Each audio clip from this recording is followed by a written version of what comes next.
Hello. What's up, man? Let me Yeah.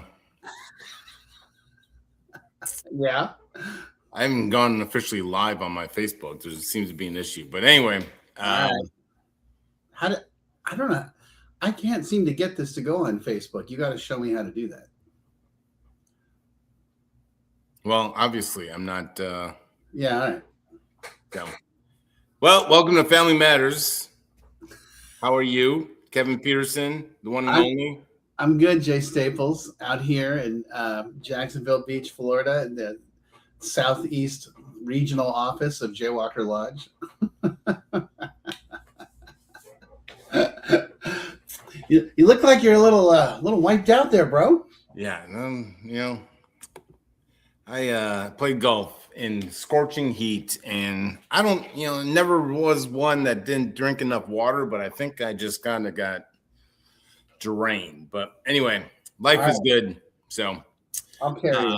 all right, we did Family Matters, sponsored by the one and only Jaywalker Lodge. We do this to the best of our abilities. Kind of looks like it's moving to Fridays instead of Thursdays, but Sure. around this time ish, to the best of our ability ish. But calm fears, anxieties, answer questions. The one and only Kevin. We try to stump him. We haven't done it yet, but anyway, Kevin, how goes it? Jay, it's a great day, baby. It's a great day. June 12th. God, we're in the middle of June. Who would have thought, That happened fast, right? Wasn't it just February? I mean, good God. So It was just 2024, actually. I mean, I'm not even saying February. I'm saying it's going by fast. I'll just say that. So I agree. I agree. What's on the agenda today? well, who knows? Well, I thought we've had a lot of inquiries in the last couple years, months, whatever. I want to get into specifically the struggle with implementing, keeping, acknowledging boundaries within families. I mean, we can go in depth with it. I think that's what I'm noticing is boundaries overwhelmingly are the theme and the questions and so forth like that. And so let's just start in general. What would you say is the couple top issues with, the follow through, the enforcing? Is it the making of boundaries? What would you say is the struggle with boundaries? Well, I think there is a certain amount of so boundaries, let's review a couple of things basically. Boundaries are not about the other person, they're about you. Okay? It's about you saying this is what I will tolerate and this is what I won't tolerate. And then it's about you following through. That's the hard part because it means, changing this family system, right? So let's just imagine we're talking about a 25, 30-year-old man in the house, parents and, failure to launch, classic situation. And mom and dad are like, you need to get a job. You need to quit smoking weed. You need to quit, doing all this stuff. But they're not willing to make a change in the family system. They're not willing to hold him accountable.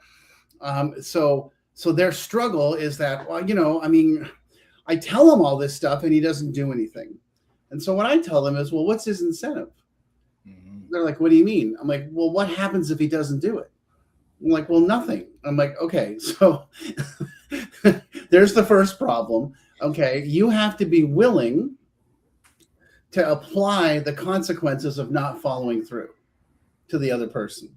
And if you're not, then you're not ready yet. That's really what it comes down to.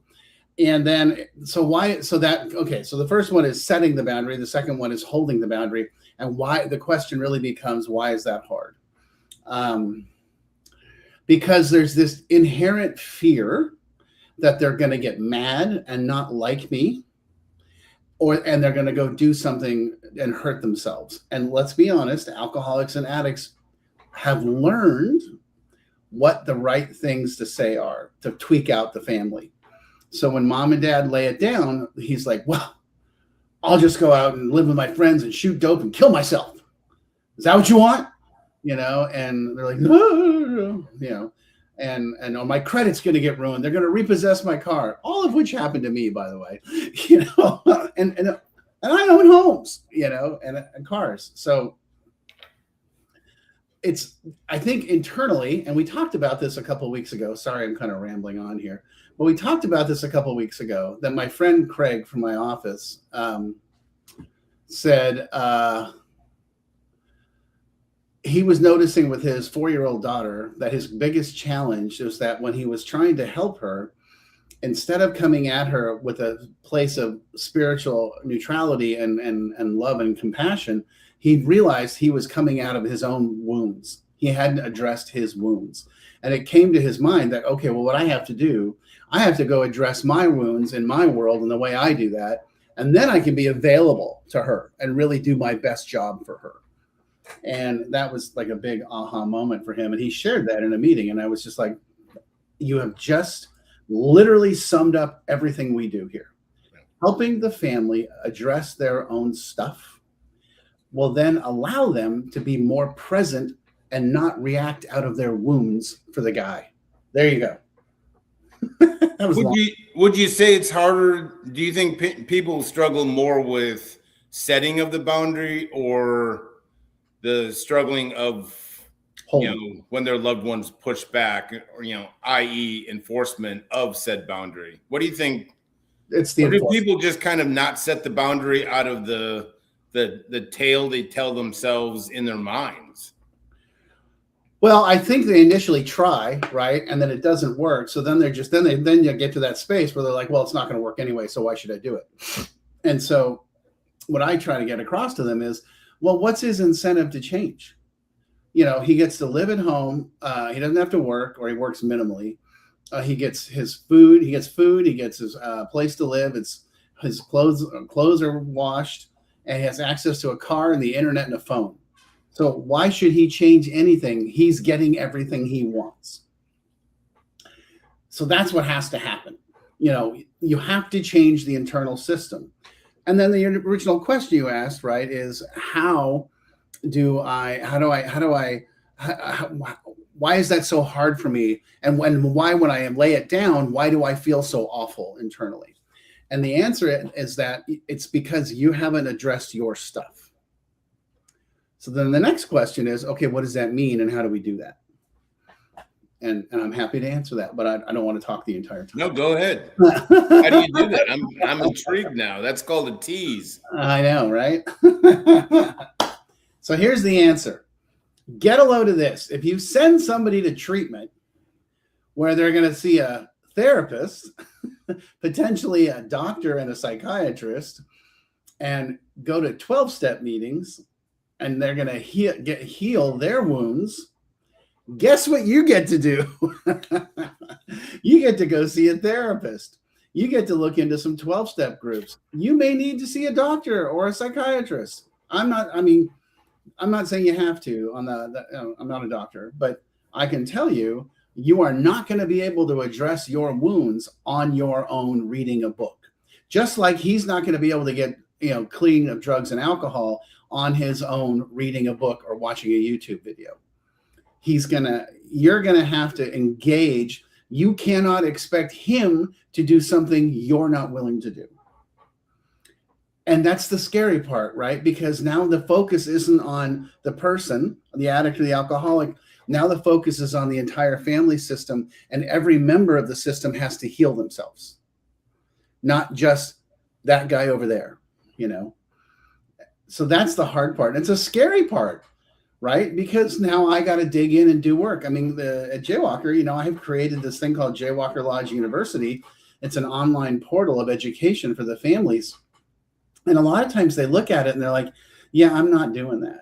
I'm not doing this because that means I'm going to have to really focus on myself and dig in. And I'm like, I understand, but that's why I'm here to help you. Let me guide you through that process. Let me help you find someone in your neighborhood to go see as a therapist. And, let's figure things out. And let's find a 12-step meeting, or maybe it's a church meeting, or I don't know, whatever. It can be whatever, but a group of people that are fighting the same battle, that are supportive, And that way you're in a community just like the person in treatment or the person in recovery. Well, I also think it's interesting when talking with families, and I think it gets when addiction and mental health and substance misuse, however you want to frame it, gets involved. That seems to be the overriding kind of theme. But what I think is interesting to point out, and families kind of have this oh crap moment, is when I point out that, that mainly the family is a mom and dad or something, but the boundaries is not just with the addicted loved one. Like, they're still bailing the other sibling out and not allowing them to grow. The only difference is one has a substance issue that, ends up in jails or treatment or something. The other one, they're still being robbed of the growing up experience or the consequences of their decisions. So it's not just, even when we're talking about the boundaries, putting in with that loved one that's suffering, I think the boundaries need to be family wide and so forth. That's what I always find interesting. No, 100%. I mean, it's not just, again, the old school methodology, right, is identifying what we call the identified patient, you and me. Oh, there's Jay and Kevin. They're the problem. Yeah. Let's remove them from the ecosystem, drop them into a treatment environment or whatever, AA treatment environment, and then they will get all better and come back. And what ends up happening is that person comes back and they have changed, right? And they come back to the family system, and the family system hasn't changed. They're still walking on eggshells and like, well, I don't want to do anything that's going to hurt his feelings, because then he may go get high or drink. And I'm like, if his sobriety is that fragile, he shouldn't come home. He should stay in treatment. But I also want you guys at home to start taking a long, hard look and addressing your stuff, because, it turns out that when we look at the way you've been handling your person, your identified patient, that might be symptomatic of something, some attachment disorders or some codependency, or maybe some trauma as a child, or maybe you grew up in an alcoholic home or had an alcoholic grandparent, and everybody learned how to, not make noise and walk on eggshells. And I'm telling you, it's not just the person in treatment. It's actually you were taught to behave like this as a child. And so let's go after that. One of my favorite statements is, happy families come from happy individuals. Happy individuals work on their shit. Everybody has shit. And then on the back of the t-shirt, we're going to say, and of course, we're going to talk about your childhood, because that's where all the secrets are. That's where all the secrets are, and it doesn't mean that you're a movie of the week. Just that's the next thing. I was like, whoa, I'm like, relax. Yeah. We're not condemning you. We're just saying, hey, you behave the way you behave as an adult because of the experiences you had as a child. And so let's take a look at that and figure out what that's all about.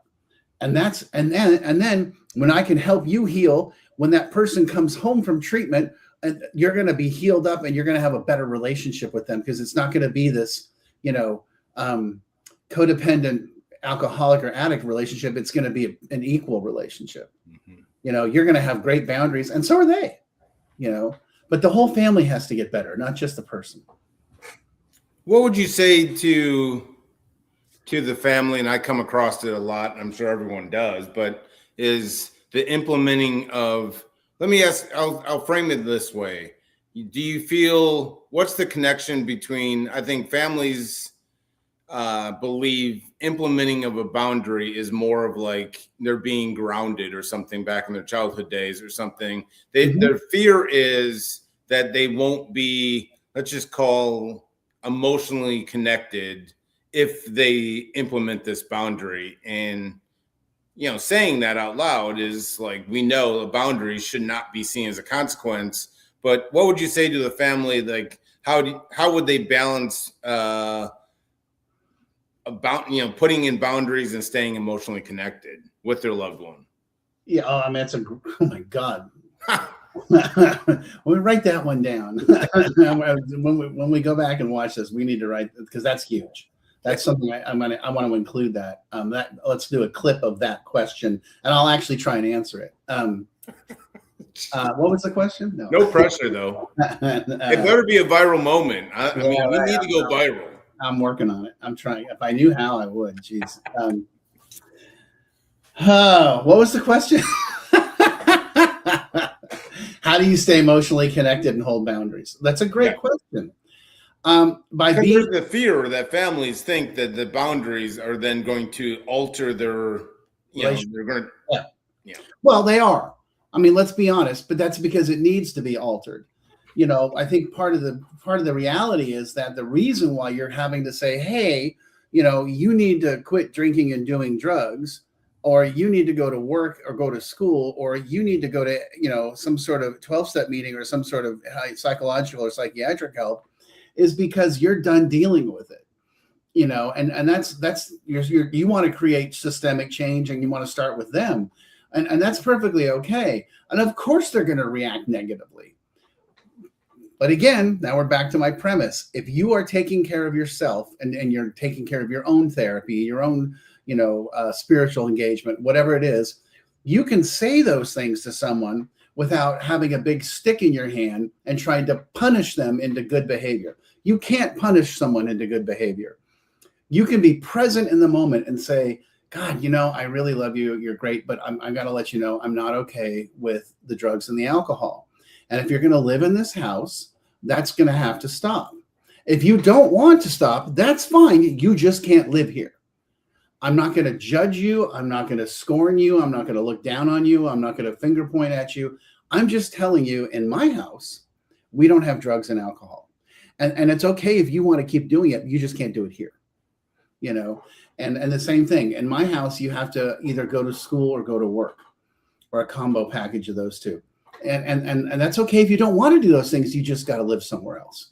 And in my house, we all take care of our mental health. We all, whether it's 12 steps, whether it's therapy, whether, whatever you want to do to engage your mental health, but everybody here takes that as a priority. And if you want to stay here, then that's what you got to do. And let's remember, I'll help you. You having trouble with quitting drugs and alcohol? I'll help you. You having trouble finding a job and getting at school? I'll help you. You having trouble finding a therapist or a community of people? I'll help you. I'm not punishing you into this environment. I'm just telling you that in this engagement, this is how it works. It's like the HR department at work. They just come to you and say, hey, I know you like wearing, sandals and running shorts and tank tops, but that's not our dress code here at work, and that's not gonna work for us. And it's okay if you want to keep dressing like that. You just can't do it in this place. I mean, I had a situation where I worked for this big software company 20 something years ago, and they were switching over to Salesforce, and there was a lot of bitching and complaining. And this is $1 billion company, and my boss, who was the head of our sales department, there was a lot of pushback and a lot of people dragging their feet. And he called a quick meeting. He was like, I want you to understand something clearly. You will either adopt this process, or you will be given the opportunity to find employment elsewhere. He didn't say, I'm going to fire you. He was like, that's okay. If you don't want to do it, you just won't work here anymore. Mm-hmm. And that's the position you have to take as the family member. It's okay if you want to keep living like that. You just can't do it here. And it can't, we don't want that affecting us. Yeah. Did I answer the question? I think so. Well, I think the fear is, or what everyone tells themselves is, if implementing of boundaries, then that's all you're going to talk about within your loved one. And like I always remind, if the boundaries are respected by both sides of it, it very rarely comes up, because you don't really have to bring it up, because no one's testing it, and you can go back to laughing. And but I think families still believe that if they put in said boundaries or something, that their loved one, that's all they're thinking about, and that's all they want to talk about, or something like that. If you find yourself always talking about it, that means the boundary's probably working, but yet one half of the relationship isn't holding their end of the boundary. So I think families have this, if you put boundaries and both sides respect it, then it very rarely ever comes up, and you can still have, laugh and joke and, so forth like that. you just can't pick and choose when you implement that boundary. And then, on Sundays and Thursdays, that boundary doesn't exist. Like you have to keep it steady. Like you don't, like I always say, the addict alcoholic will look for the holes. They'll know that, in the past you have not followed through on it. So I'm just going to hold my breath until they relent. So obviously the follow through is the most important thing but boundaries rarely come up if both sides respect it. It's not going to be all you talk about. You can still enjoy each other's company. So the problem is that they haven't been held, so that when you do start holding them, yes, it is going to be the topic of conversation. Yes. So and I get it. And it's like, well, yeah, but all me argues and complains and bitches. And I'm like, sure, because you're changing the family system. And when we change the family system, we get resistance because it requires effort. It requires vigilance. It requires accountability. And then, it also requires calling out the other person when they don't respect it. And that's okay. I mean, that's those things, consistency, accountability, and transparency are the foundations of a good family relationship, a good marriage, a good friendship. My wife and I have a great relationship because we are extremely consistent. We're accountable to each other and we're transparent with each other. There's no secrets. There's no it's just how it works. And we entered into that agreement early on that this is how we wanted things to go. And it's not like one of us would all of a sudden be like, hey, I've decided to start buying cars, and the other one's like, hold on, I don't remember us discussing that, and it's like, that's the thing, right? Is that you have to be willing to put cards on the table and have the uncomfortable conversation. And it doesn't have to be a fight. That's another thing. So here's, okay, how much time we got? All right. Maybe this is next week's topic, how to have the conversation. So let's write that down. How to have that boundaries conversation. How do you have that discussion without it turning into World War III? No problem. And we'll give you a tease on that one too. There is a way to learn how to communicate with each other where you're not attacking and you're not trying to dominate or overbearing someone. You're not lecturing them, and it works every single time. And believe it or not, the key is listening. And people think listening is agreeing. It's not. I'm just listening to you. Oh, okay, I hear you. I hear what you're saying. I understand what you're saying. And that's great. Now it's my turn. But we all go into this thinking we're going to close the deal. Like it's a one call close. I'm gonna get you. Jay, you're gonna believe in me. You're gonna do what I tell you, how I do it, and that just doesn't work. And there's no vulnerability there. And when there's no vulnerability, there's no connection. Yeah, we'll talk more about it. Well, I think you will get into that next week. But I mean, I just said this yesterday to our families, because they were struggling with how to frame the boundaries, and I was like, let's role play. Like, what are you going to say? And what it basically boiled down to is what I said, like, you're saying a paragraph when all you need is a sentence. And I think people over kind of talk like we all do. When I get uncomfortable, I just start rambling and so forth like that. I think the idea here, we'll get into next week, is you can pretty much probably put it into one or two sentences. And if you find yourself talking for 5+ minutes, you lost the boundary and the point, because the addict alcoholic, I'll just say from my standpoint, is going to latch on to something other than the boundary that you've said within that explanation. And I'd be like, wait a second, what you just brought up, I did not do that last Thursday. And then all of a sudden you're in this argument and the boundary is completely been thrown out the window. So I think, don't say a paragraph, say a sentence. So let's talk about that next week. Yeah. And if you want to do your homework ahead of time, take a look at things like nonviolent communication, Google speaker listener, and we will have a ball. And we're going to talk about your childhood. Trust me, we're going to talk about your childhood. So always with Kevin Peterson, we're going to talk childhood. Yeah, that's why I remain so guarded. So I don't want you to break that seal and then all of a sudden I'm just crying. So Okay, well, I've got defense mechanisms against you. I know your techniques. my voodoo. Yeah, we'll see. We'll get into this next week, and maybe just maybe I'll cry. Who knows? So I'll see you next week. All right, bro.